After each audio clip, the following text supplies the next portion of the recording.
ito na ngayon mga kadinitors, bumabalik na ako sa aking pagbabloging at ito, nag-umpisa na ako. Dito kami sa Makati, dito sa feeding namin.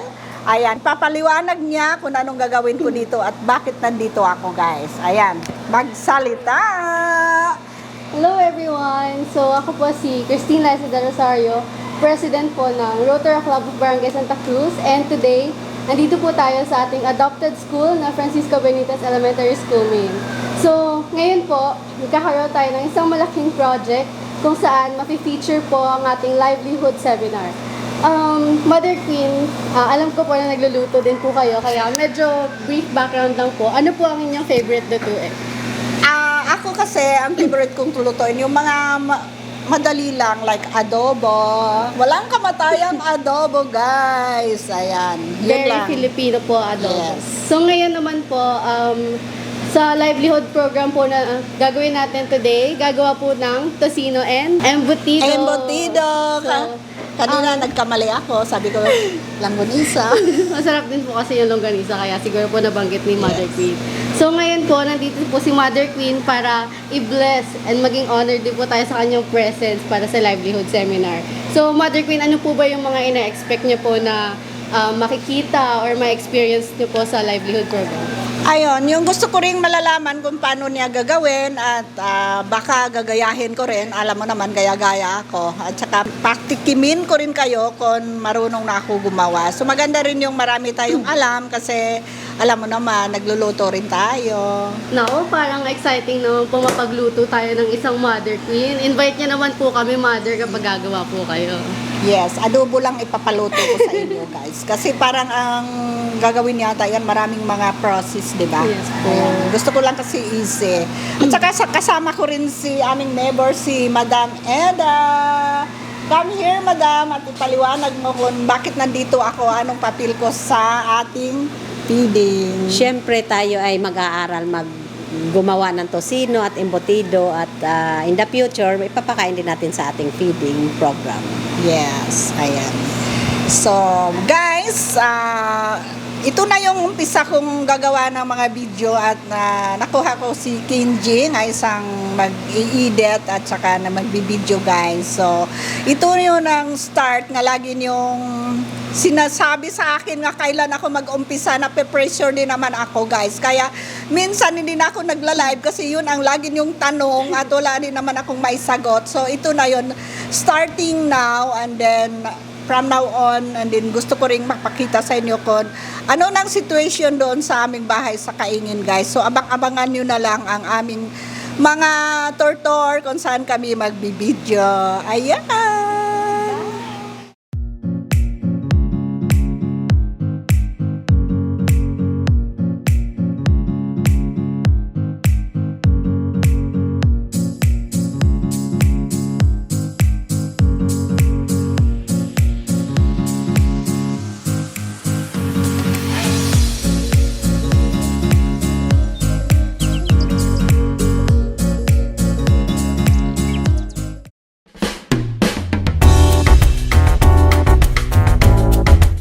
Kita nyo rin naman,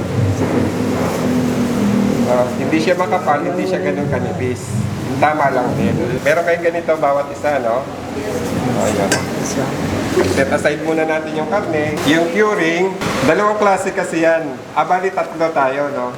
Yung curing, tapos extenderizer, tapos yung seasoning. Yung curing natin, yun yung magpe-preserve. Magpo-prolong doon sa karne natin. Unahin natin yung pang-curing. Yung curing, unahin natin yung salt. 1 teaspoon. Yan sa inyo kasi sukat na yan eh. Talagang ibubuhos nyo na lang. Ito bukod nyo Hindi agad ihalo. Tapos curing salt, yung kulay pink.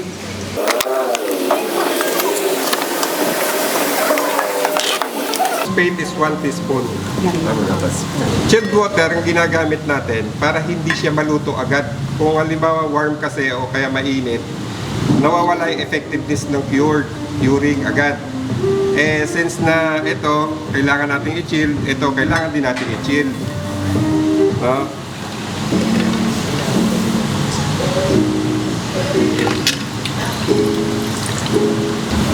Usually yung ganitong curing, gano'ng katagal yung tatagal? Kung yung itong gawa natin talaga, pwede to tumatagal ito at least 3 months kung nasa loob ng ref. Oo, pretty much. Totoo. Dahil doon Ref sa... lang, hindi freezer. Hindi sa freezer eh. Sa freezer kasi, Sa chiller. tumitigas siya.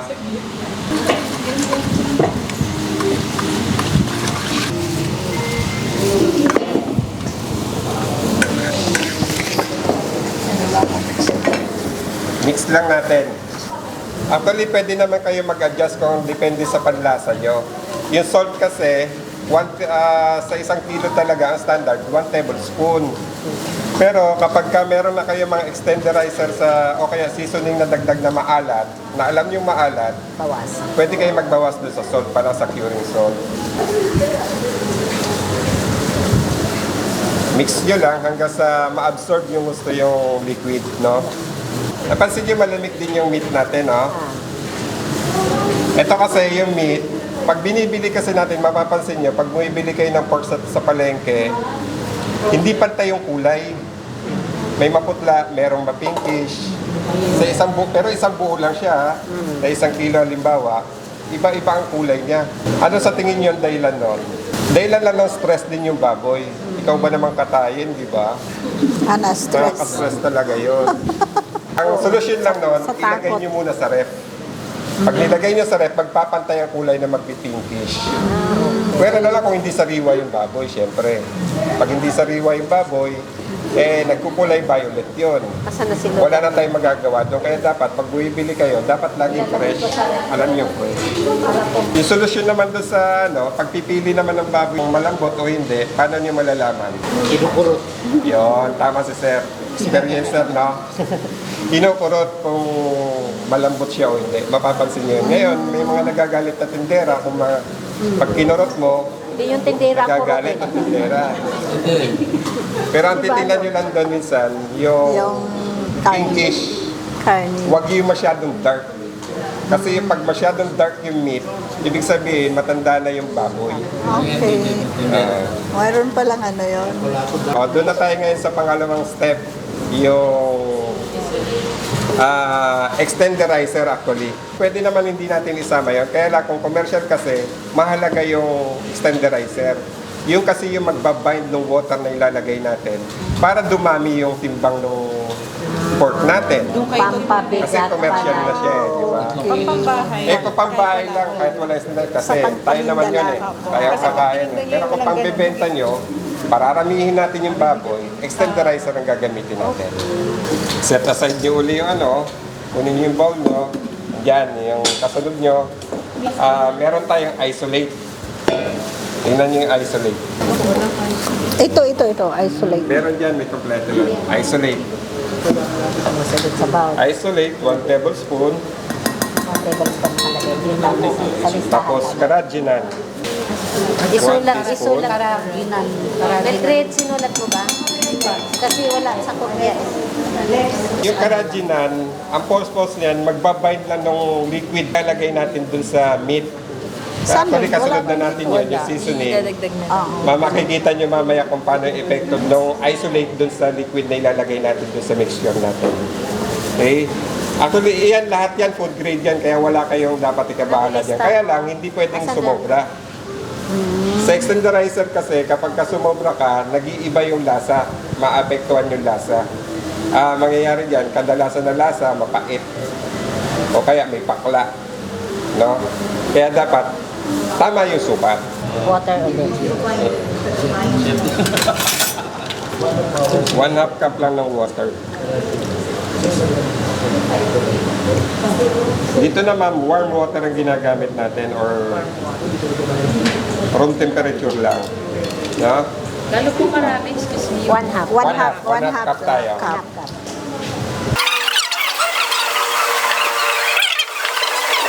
Pag malamig kasi yung ilalagay nyo dyan, hindi agad siya matutunaw.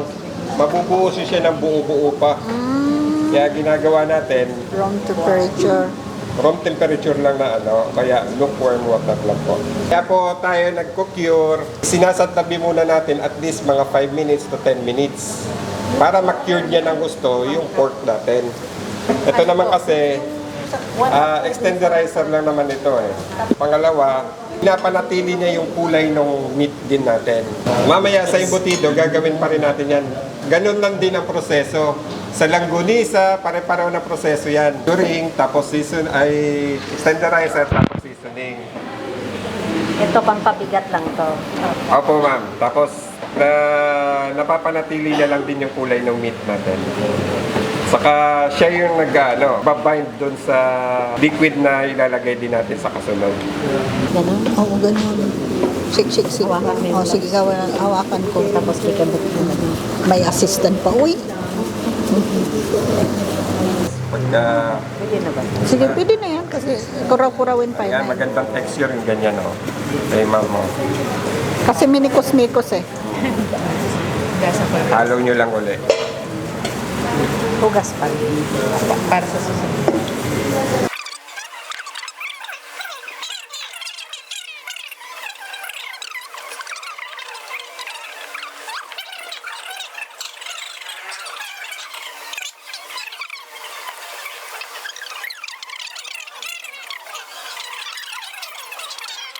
Sa commercial, ginagawa nila minsan mas matamis pa eh. Yes. Oo. Pero Mas sobrang tamis dinadagdagan naman kasi, din. yun nga, pagka matamis, mas gusto ng tao, gusto ng bata. Bata kasi ang target.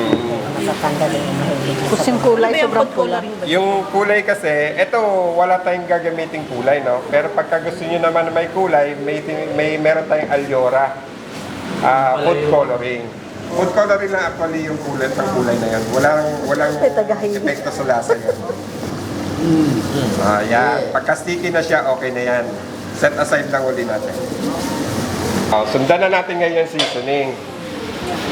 1 cup ng sugar. Ikot mo muna ito. Para yung kusino talaga.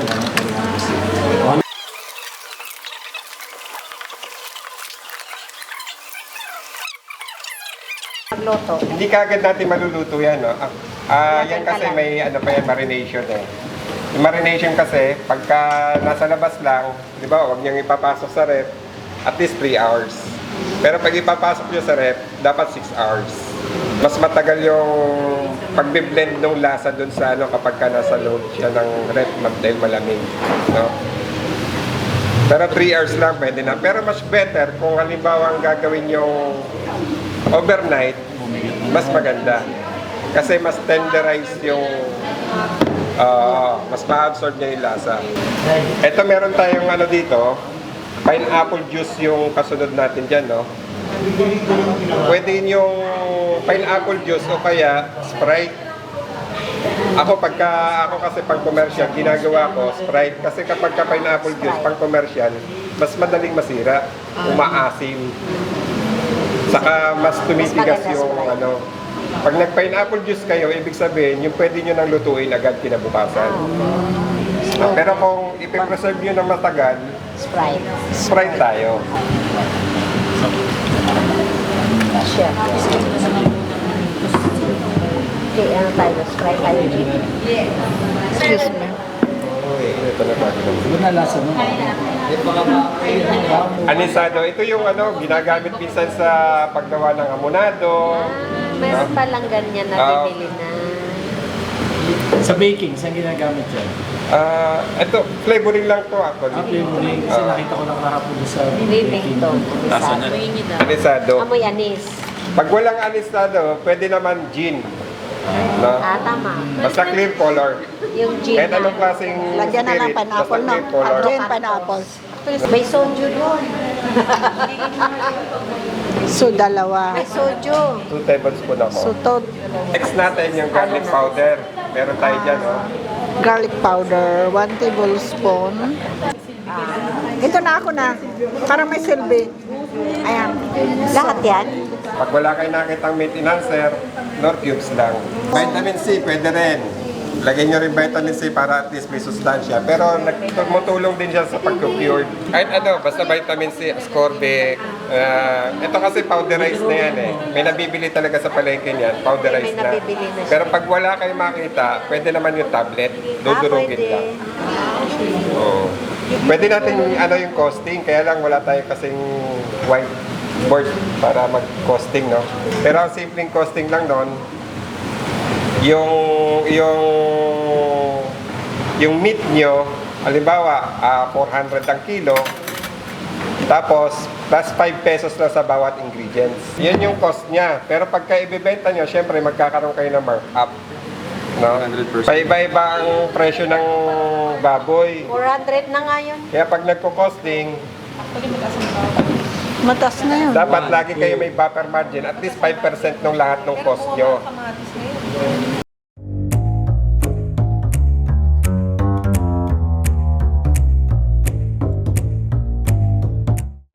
Hello.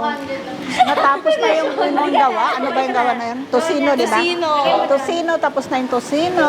So, next step naman is Embutido. embutido. So guys, ngayon gagawa na naman tayo ng embutido.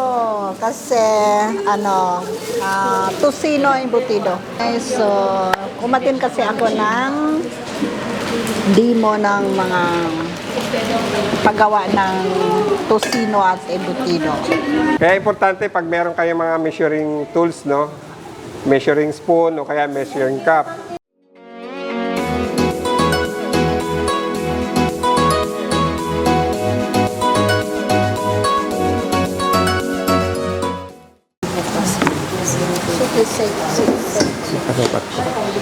Phosphate.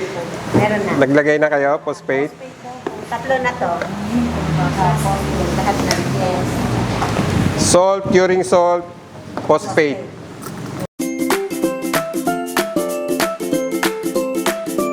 Pag sa gripo lang, sir, okay din lang. Hindi. Malamig ka. Kailangan talaga malamig. Kailangan malamig eh. Okay. Oo, kasi pagka nagpe-preserve tayo, dapat, di ba? Lagay ulit tayo sa meat natin. Ganun lang uli. Mix lang natin hanggang sa ma-absorb yung curing mix.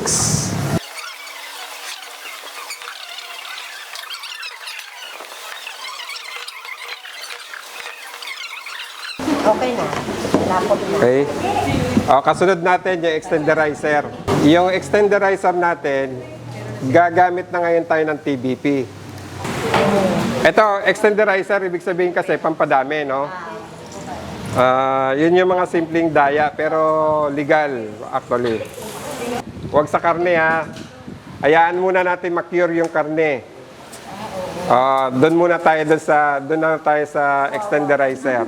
Sige, lagay nyo na, i-mix nyo na doon sa, yes ma'am, Carrageenan, saka yung isolate. Set aside nyo lang muna yung curing mix nyo. No? Hayaan natin mag-cured muna siya dyan. Ng tubig, warm or cold? Warm. Dapat warm para matunaw natin yung TBP.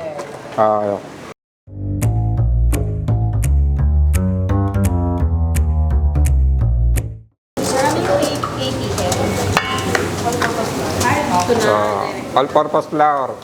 Yung all-purpose flour, pwede din breadcrumbs, no? O kaya, pwede din yung labadura. Doon sa pandesal.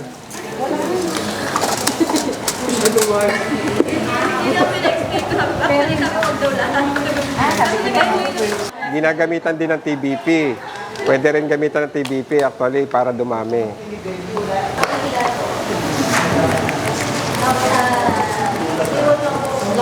May onion na kayo? Wala pa. Onion.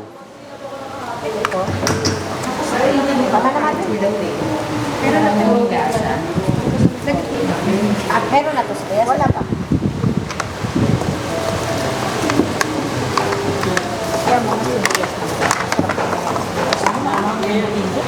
Yung all-purpose flour, nakakatulong yan sa pagbabind din ng ano, Ikaw din.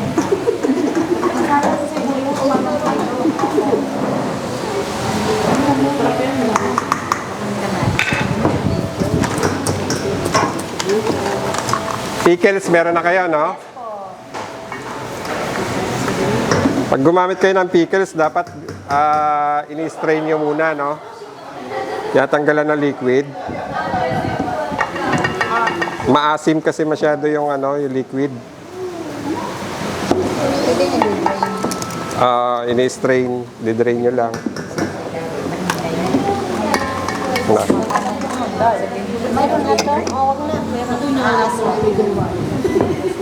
Na. Susunod niya, magbabalot na tayo.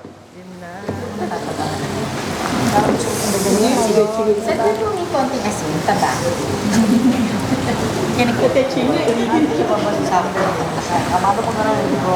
So ako hanggang kamay-kamay lang.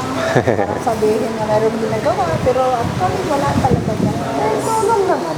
Kaya matulong. Assistant is very important. Hawak-hawak lang, kunwari. Pahiran natin para hindi masyado madikit dun sa foil. Tapos ang paggamit ng foil, yung makintab niya dapat nasa labas. Ito yung nasa loob. Kasi ito, pag niluluto, natutunaw, umahalo dun sa pagkain.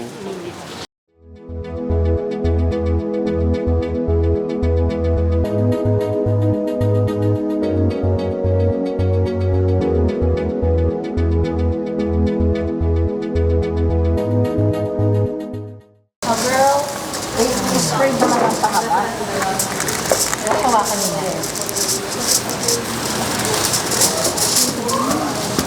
One cup na yan. May extra. Namatay, wag mo muna i-roll. Ito po may battery na lalagyan pa ng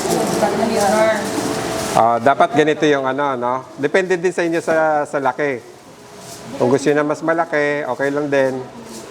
Pero kung pambenta, Sa gitna lang? ito kasi 1 cup to, 1 cup. Hindi, yung paglalagyan na ng karne. Gamitan din ito. Hindi na po. Daming So, yan.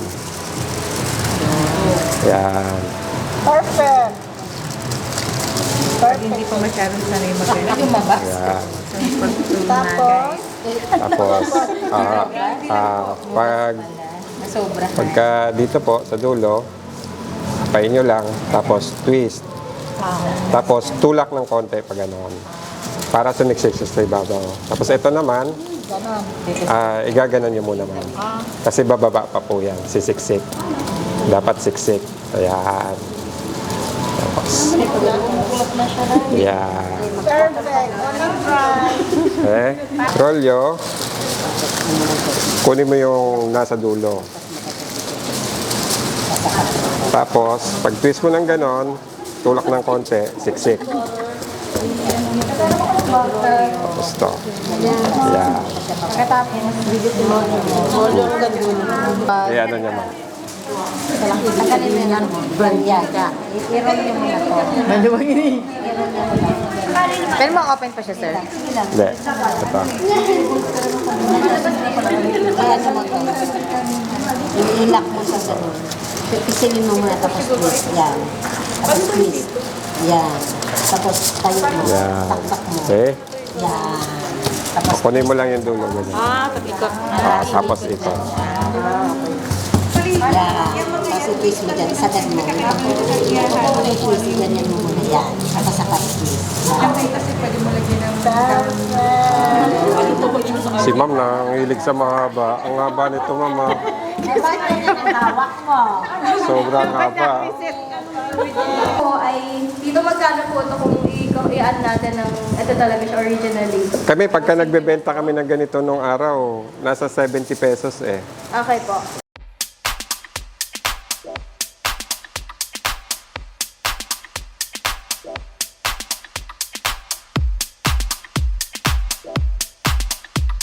Sandali. Maganda pa ba kami? So guys, tapos na yung demo. Tapos na at nakapaggawa rin ako ng isang embutido. Perfect naman pagkabalot. So, sana panoorin nyo yung una kong vlog. At this is the first vlog ko. Tapos, abangan nyo yung mga kasunod. Nandito ka sa Benitez Elementary School na may nagdidemo kasi ng ulam, tosino at saka Embutido. embutido, guys. So, dito na lang. Kasama ko si Madam Ida. Gusto mo yon? Gusto ko yon para bongga na. Dito na lang mga kadinators. Thank you so much. Bye!